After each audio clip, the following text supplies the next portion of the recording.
Okay guys, it's rather windy out here today, so we'll just make this fast. What I want you to kind of start thinking about is think about lag.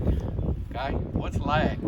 It's that angle right here, right? See where my hands are and the club's over here, 90 degrees. Okay, that's lag. Why do they call it lag? Well, it's because the club head is lagging behind your hands. Wherever your hands are going, it's lagging behind. Well, if I take all this and I come down like this and I just keep going with my hands, okay, that club head's not going to have any speed on it at all.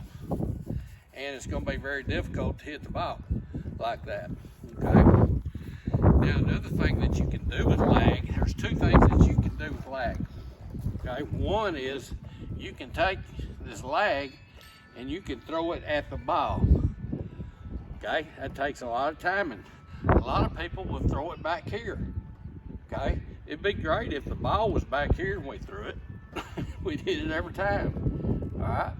But what people do, they'll, instead of the ball being down here and throwing that club head at the ball, that's a release, that's a good release, that's a hard release.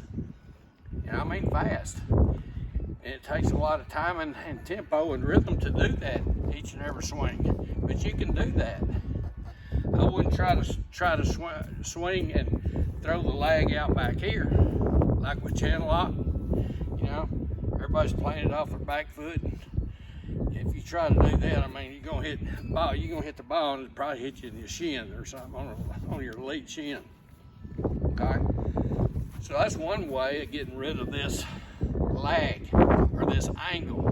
This is the magic angle that everybody has in their golf swing. It's how people are using it that makes them successful. Okay, like I said, if you start down and you throw it back here, by the time you get to the ball, you ain't got nothing. There's nothing. You ain't got any power. It's all gone because you've already thrown it out back here. Okay, what's another way? Another way is, you've heard people say, well, just hold the lag, hold the angle. Yeah, you can do it that way, but you can't just keep holding the angle and coming on like this.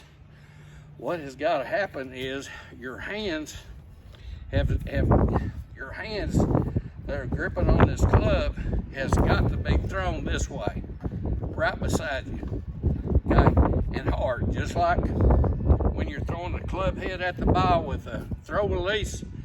This release, you got to throw those hands right by your side as hard as you can. Well, what does that do?